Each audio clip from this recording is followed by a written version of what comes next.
বাংলা ইংরেজি মিশাইয়া লেকচার দিবেন। Dear all, overall, we are blessing Almighty of Creator জোরে Allah. জোরে জোরে We are all overall Almighty of Creator Allah. We are all of the time to cross over our arrest matters.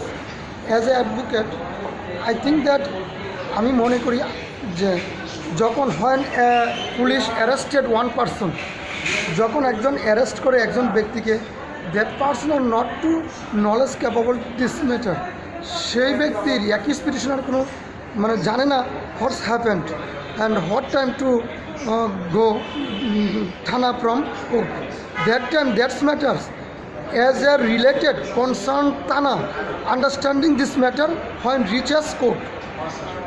According to criminal procedure code, আমরা criminal procedure code এর section অনুযায়ী if we are follow that approximately 24 hour in the meantime to entrance court arrested person and nearest wall of the person, যারা নিকটবর্তী extended ফ্যামিলির person আছে, extended বলতে বর্ধিত পরিবারের সদস্য, who are father mother uncle aunt or relatives matters all over, তাদের কাছে কনসার্ন থানা আর কনসার্ন পুলিশ কল করবে যে আপনার ছেলে বা আপনার মেয়ে বা আপনার ভাই বা আপনার ভগ্নিপতি এখন আমাদের কাস্টডিতে আছে। এই যে কাস্টডির ম্যাটার্সটা মেটিকুলাসলি ডেসক্রিপশন করবে পুলিশ অফিসার, কার নিকট হ্যান্ডওভার করবে 24 আওয়ারের মাঝে থানাতে। এটা ক্রিমিনাল প্রসিডিউর কোডের অনুযায়ী।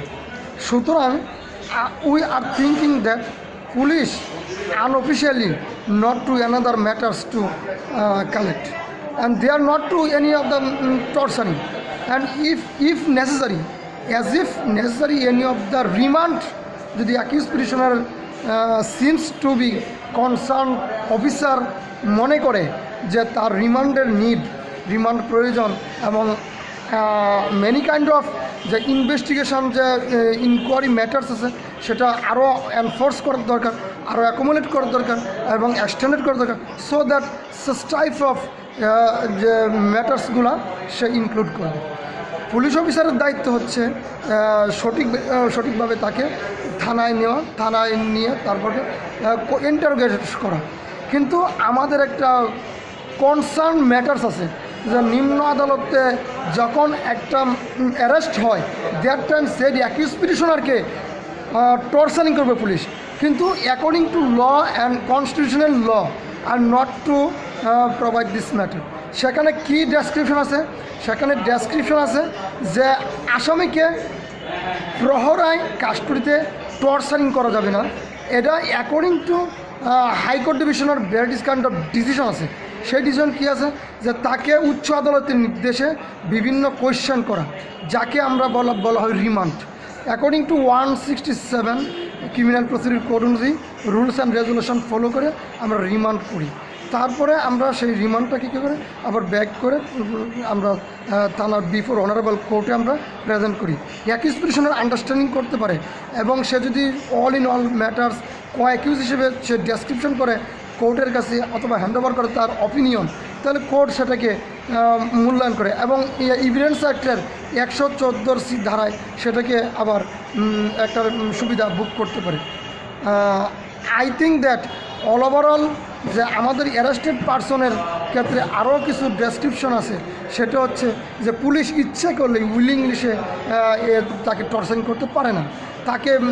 তাকে ফার্স্টে তার ম্যাটার্সগুলো সে আসলে কি কগনিজেবলস আর নন কগনিজেবলস আর ম্যাটার্স সে কি জানে, ম্যাটার্সটা কি জানে না, সেই ম্যাটার্সটা তাকে জানতে হয়, তাকে আন্ডারস্ট্যান্ডিং করতে হয়, বোথ ম্যাটার্স তার ক্লারিফিকেশন দিতে হয় এবং সে ইন্টারোগেশন করবে ইফ যদি পুলিশ অফিসার অথবা কনসার্ন যে পুলিশ অফিসার মনে করে যে তাকে অ্যারেস্ট করার মতো রিজনেবল ম্যাটার্স আছে, মেটিকুলাসলি রিজন আছে, সো দ্যাট সে অ্যারেস্ট করতে পারে। এবং police according to criminal procedure code 54-এও সে অ্যারেস্ট করতে পারে 9 রিজনে। For 9 reason criminal procedure code 57-এ সে অ্যারেস্ট করতে পারে, 54 অ্যারেস্ট করতে পারে, কিন্তু অ্যারেস্ট করার জন্য তার নিকট 9 type of matters meticulously seems হতে হবে, মানে তার কাছে মনে হতে হবে যে এই ম্যাটার্সগুলো তার আছে। আর অ্যারেস্ট করলে এই করার পরেই অনেকেই মনে করে যে সে দোষী হয়ে গেছে। না, আইনের দৃষ্টিতে সেটা দোষী না। যে পর্যন্ত একটা চার্জশিট না আসবে, সে তদন্ত প্রতিবেদন না আসবে, মানে চার্জশিট যাকে বলা হয় তদন্ত প্রতিবেদন, ইনভেস্টিগেশন রিপোর্টে আসার পরে সে অ্যাকুইটালও হতে পারে, সে রিলিজ হতে পারে, সে তাকে বিভিন্নভাবে তাকে মুক্তিও দিতে পারে আদালত। এবং ফর দিস রিজন আমাদের দেশে অনেকেই মনে করে সে দোষী হয়ে গেল, কিন্তু আইনের দৃষ্টিতে on the I of sight আমরা মনে করি সেটা দোষী নয়।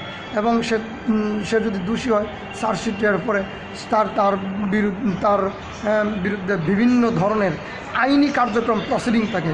সেটা হচ্ছে কি, আপনার যে বিভিন্ন যে কমপ্লেনেন্ট আছে, কমপ্লেনেন্ট সেটাকে উইটনেস এবং যে মাধ্যমে সেটা প্রমাণ করবে যে রেলিভেন্ট ম্যাটার্স আছে কিনা, তার কাছে কোনো কিছু পাওয়া গেছে কিনা, বা রিলেটিভস আরও কোনো ম্যাটার্স মেটিকুলাস আন্ডারস্ট্যান্ডিং করে কিনা।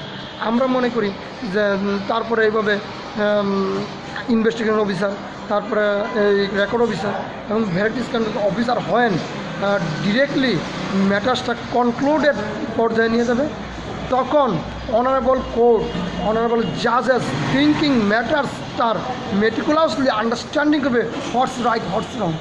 That time court understanding full place after that time decision, what decision, that decision হচ্ছে যে অ্যাকুইটাল হতে পারে, আবার কনভিক্টেড হতে পারে। কনভিক্টেড হওয়ার পরে after that time accuse petitioner কী করতে পারে, সে ভেরি কাইন্ড অফ যে একজন আপিল করতে পারে, এবং এই কনভিকশন এগেনস্ট আপিলের প্রসিড আছে। আপিল করলে সে আবার মামলাটা কন্টিনিউয়াস হয়ে গেল। কিন্তু but our country many of the person, many of the advocate are thinking or general person are thinking করে যে আমি হাউ টু ওয়ে আই যে face this trial. But I think that as a trial advocate, আমি একজন trial advocate হিসেবে আমি মনে করি যে আসলে এরকম হেজিটেশনের কোনো থিঙ্কিং করবেন না। আপনারা রেনোয়েন্ড অ্যাডভোকেটের নিয়ারেস্ট যদি আপনারা রিচ করতে পারেন, আপনারা সেখানে তাদের সাথে ইলাস্ট্রেট করতে পারেন আপনার mind what's say that's matter meticulously যদি আপনি ডিসক্লোজ করতে পারেন, আপনি অফকোর্স একটা solution to coming your matters. And I think that on this ওয়েতে আমরা আইনি সেবা আরও উন্নত ডেভেলপ করার জন্য চেষ্টা করতেছি, এবং আইনের ছাত্র হিসেবে, আইনজীবী হিসেবে আমরা এই সমাজ socio legal matters to include and many time of argumentable level to cross up and all overall যে এই যে ম্যাটার্সগুলো আমরা যদি করতে পারি, আমাদের কনস্টিটিউশন ফলো হবে, our constitution, our judiciary, of course all of the overall পার্সনের কাছে আমরা সেলুটনেস হয়ে দেবো। আমরা অলওয়েজ আমরা পাবলিককে যে অ্যাকর্ডিং টু বার কাউন্সিল যে আমাদের রেসপন্সিবিলিটি বার্ডেন করছে, প্রোভাইড করছে, সেটা আমরা প্রোভাইড করতে পারবো। আমার অভিভাবক হচ্ছে Bangladesh bar council. Bangladesh bar council আমাকে যে আইনের দিকে আমাকে যে ইলাস্ট্রেট করতে বলছে, যে রেসপন্সিবিলিটি আমাকে বলছে করতে, আমি সেটা করার জন্য চেষ্টা করতেছি। এবং not only at this time, all of the advocate, তাদেরকে সাথে নিয়ে আমি আরও উন্নতভাবে যেন বাংলাদেশ বার কাউন্সিলের দায়িত্বগুলো আমরা পালন করতে পারি, তার জন্য সবার কাছে দোয়া চাই। Thanks overall.